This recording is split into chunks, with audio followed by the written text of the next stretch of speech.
ní kíákíá láì fi àkókò ṣòfò ẹ kú dédé àsìkò yìí níbikíbi tí ẹ bá ti ń wò mí káàkiri gbogbo àgbáńlá ayé. Kó má bàa dàbẹ́ ni wípé kí ló dé tó jẹ́ pé ọ̀rọ̀ pásítọ̀ lárákùnrin yìí fẹ́ràn láti máa sọ. Kò ṣe pé bóyá ọ̀rọ̀ pásítọ̀ ni mo fẹ́ràn láti máa sọ o. Rárá, bí kò ń ṣe àwọn ìwà ibi tí mo rò pé kò jẹ́ ká bá lọ́wọ́ àwọn ẹni Ọlọ́run. Ohun gangan ló ń kọ mí lóminú. Ó ń kọ mí lóminú nítorí wípé àwọn Fúlàní ò lè máa dọdẹ wa káwa fúnra wa tó máa dọdẹ ara wa. Ìyẹn kíní ká máa tó wá ṣe ara wa ní àǹfààní kankan. Ó jẹ́ ohun tó burú jáì pátápátá tó yẹ ká máa gbọ́ sétí rárá àti rárá. Fọ́mọ onígbàgbọ́ bóyá mùsùlùmí ni ẹ́ àbí kìrìsìtẹ́nì kódà bóyá olúawo ni ẹ́ kò yẹ ká máa gbọ́ lẹ́nu wọn rárá. Ẹ̀yin bàbá mi, ẹ̀yin màmá mi, mo fẹ́ kẹ́ jókòó kẹ́ àjọ ìyọ̀nàná ọ̀rọ̀ yìí. Tẹ́ bá ṣàkíyèsí pé ní àná mo gbé ọ̀rọ̀ kan wá nípa ọ̀rọ̀ pásítọ̀ kan, ìyẹn ti Celestial kan, tí mo sọ pé ó ń pàdé àpòpọ̀ lọ bá àwọn agbénipa, wọ́n jọ ń gbénipa, wọ́n jọ ń jíni gbé nílùú Ẹ̀gbá. Ǹjẹ́ ẹ jẹ́ mọ̀ pé ní ìlú Ẹ̀gbá yìí náà tún ni o, ibẹ̀ ni arákùnrin kan tí ń ṣe Pastor Michael Abiodun, bàbá 48 years, tó tuntun bá ọmọbìnrin JSS2 ní àjọṣepọ̀. Báwo ló ṣe ṣẹlẹ̀? Ní ọjọ́ kan ní ìyá ọmọ yìí ló sọ wípé ọmọ òun kan ó ní deliverance. Ẹ̀yin màmá mo sì máa bá yín wí pẹ̀lú o, àmọ́ ẹ jẹ́ kí a kọ́kọ́ gbọ́ ìtàn yìí délẹ̀ náà. Màmá yìí sọ pé ọmọ òun ní deliverance. Ó wá lọ bá pásítọ̀ yìí, ìyẹn Pastor Michael Abiodun, Pastor 48 years yìí ni ó ti ìjọ The Light Gospel Church. Gbogbo àwọn ọmọ The Light Gospel Church pátápátá nílùú Ẹ̀gbá, mo fẹ́ kí ẹ máa gbọ́ sí ọ̀rọ̀ yìí nítorí pé pásítọ̀ yìí gangan lẹ́ni tó ṣe. Mi ò sọ wípé kò sí pásítọ̀ rere o, olùṣọ́àgùntàn rere mi ní kò sí o. Wọ́n bẹ dáadáa tí wọ́n pọ̀ tí mo mọ̀ dáradára. Àmọ́ àwọn pásítọ̀ kan ti ń ba ọ̀pọ̀lọpọ̀ àwọn pásítọ̀ jẹ́. Ó sọ wípé ó ní deliverance, nítorí náà ló ṣe lọ bá. Nígbà tó ń débẹ̀ ó sọ fún ìyá pé kí ìyá máa lọ kó mọ́mọ́ yẹn padà wá. Nígbà tó máa ṣe deliverance yìí, ìyá ò ní sí ńbẹ̀. Ẹ má bínú, deliverance wo ni pásítọ̀ fẹ́ ṣe fún ọmọ ìjọ tí ò ní sí ẹnìkan tàbí ẹni méjì níbẹ̀? Definitely iṣẹ́ ibi ló fẹ́ ṣe. Iṣẹ́ ibi nírú pásítọ̀ bẹ́ẹ̀ fẹ́ ṣe. Mo sọ bẹ́ẹ̀ wípé iṣẹ́ ibi lẹni bẹ́ẹ̀ fẹ́ ṣe. Nígbà tí wọ́n débẹ̀, ó fún ọmọ JSS2 yìí, ó fún lóyún, ó bá ní àjọṣepọ̀. Mi ò fẹ́ sọ lédè òyìnbó nítorí YouTube ó lè mú mi. Ó fún lóyún, ó bá ní àjọṣepọ̀ nídìí pé ó fẹ́ ṣe deliverance. Ó tún wá sọ fún ọmọ yìí, ó bá ní kòkò pé tí ọmọ yìí bá sọ fún ẹnikẹ́ni wípé òun máa tún pa á, tí ọmọ yìí bá sọ fún ẹnikẹ́ni wípé òun máa tún pa á, kábíyèsí Ọlọ́run ò ní ever punish èèyàn nígbà tí ò ní dùn rárá. Definitely tá a bá wo lọ wò bọ̀, ìyẹn ọ̀gbẹ́ni tí mo fi ṣe thumbnail tó gbé gbogbo wa wá sínú fídíò yìí, tí a bá wo lọ tí a bá wò bọ̀, a rí wípé àsìkò ìjìyà ọ̀gbẹ́ni yìí ti tó. Mo gbà ládùúrà pé ìṣẹ̀lẹ̀ tó máa ṣẹlẹ̀ sí wa, tó máa di wípé a máa lọ máa bá àwọn pásítọ̀ ìkà, àwọn pásítọ̀ tí ò lẹ́mìí Ọlọ́run nínú, lágbára Ọlọ́run Èdùmàrè ò ní gbé bá wa. Ó sọ pé tó bá fi lè sọ pé wàhálà ń bọ̀ fún ọmọ yìí, ọmọ JSS, ọmọ 12 years old, ẹ jọ̀wọ́ ẹ má bínú. Ǹjẹ́ àyà ò ní já? Ǹjẹ́ àyà ò ní já lóòótọ́? Láì mọ̀ pé ọmọ yìí ti lóyún, ọmọ 12 years old yìí ó ti ní oyún sínú. Oṣù kìíní lọ, oṣù kejì, oṣù kẹta, oṣù kẹrin, oṣù karùn-ún, ìyá ẹ̀ ṣẹ̀ṣẹ̀ wá discover pé ọmọ yóò máa menstruate mọ́. Ẹ̀yin abiyamọ tó pẹ́ ẹ̀ ní àkíyèsí. Ìyá ẹ̀ ṣẹ̀ṣẹ̀ wá ṣàkíyèsí ní late hour nígbà tí nǹkan ti lọ jìnnà. Ṣé ká sọ wípé àwọn pásítọ̀ yìí wọ́n ṣọ́ wa? Bíbélì jẹ́ ká mọ̀ wípé ẹnikẹ́ni tó bá ké pe orúkọ Olúwa la máa gbàlà. ẹnikẹ́ni ni mo pè o tó bá ké pe orúkọ Olúwa la máa gbàlà. Mi ò ní ẹ má lọ sọ́dọ̀ pásítọ̀ o, àmọ́ pásítọ̀ tẹ́ bá ti mọ̀ wípé kò dá yín lójú, ẹ má bínú, ó lè dàbẹ́ ni pé ọ̀rọ̀ yẹn ká mi lára, àmọ́ mo ń rò wípé àwa tá jẹ́ ògo ọlá ìlú yìí, ó ṣe wá jẹ́ pé àwọn àgbàlagbà wá fẹ́ máa ba ayé wọn jẹ́.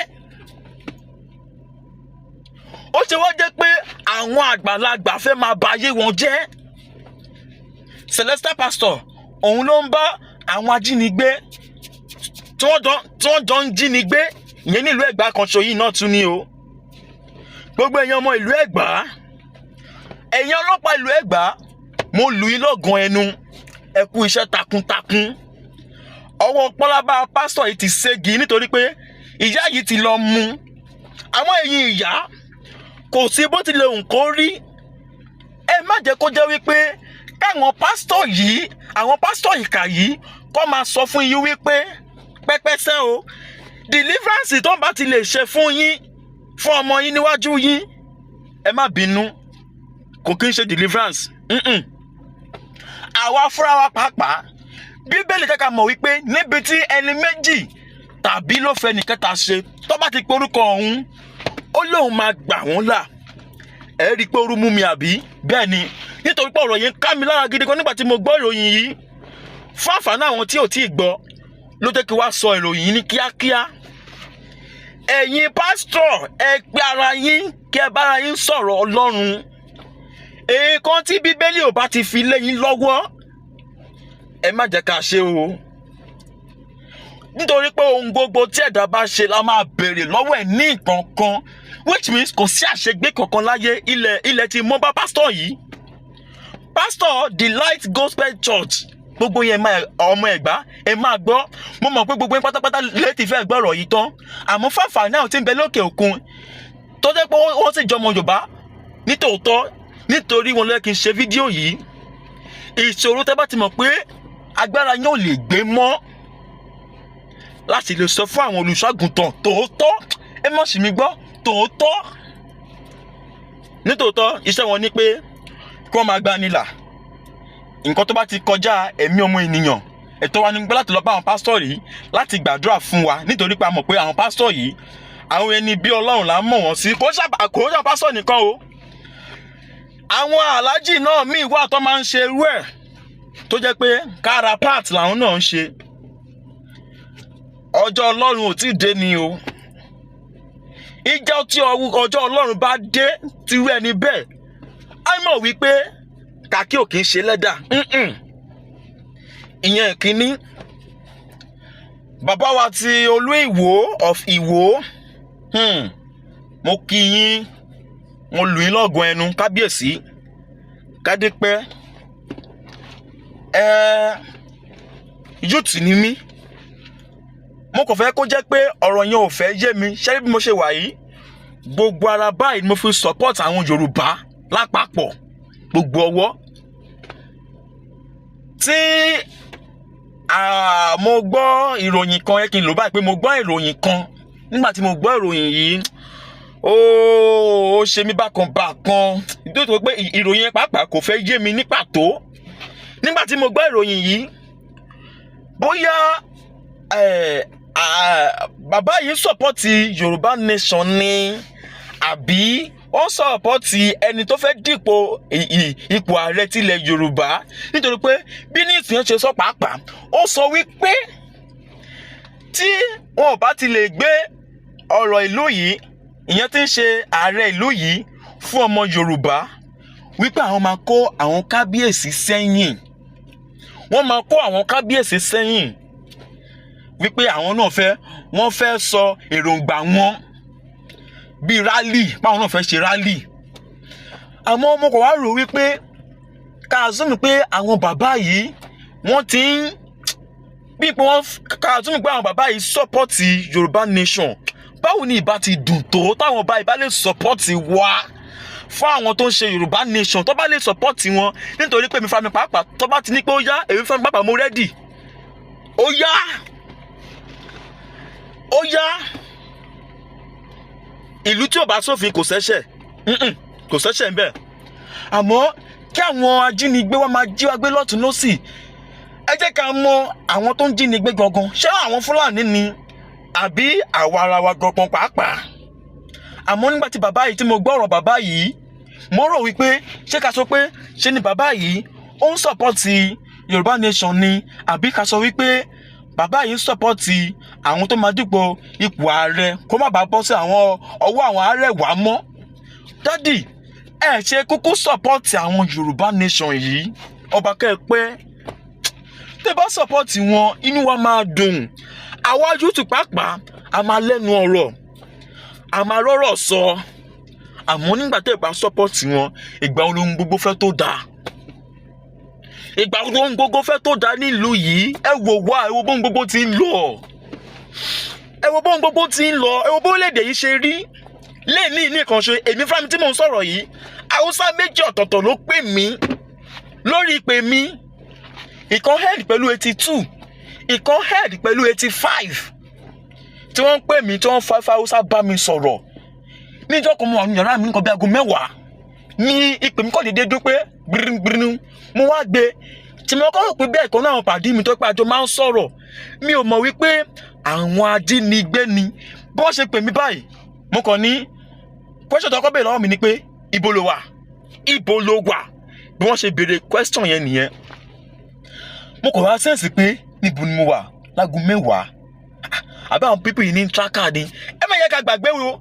Arákùnrin kan sọjọ́ kan pé nígbà tí wọ́n jẹ́ òun gbé, ó sọ wípé wọ́n gbé làpí kan sílẹ̀ pé gbogbo àwọn tó ń ṣe NIN. Elédùmarè, ibo la fẹ́ sá sí?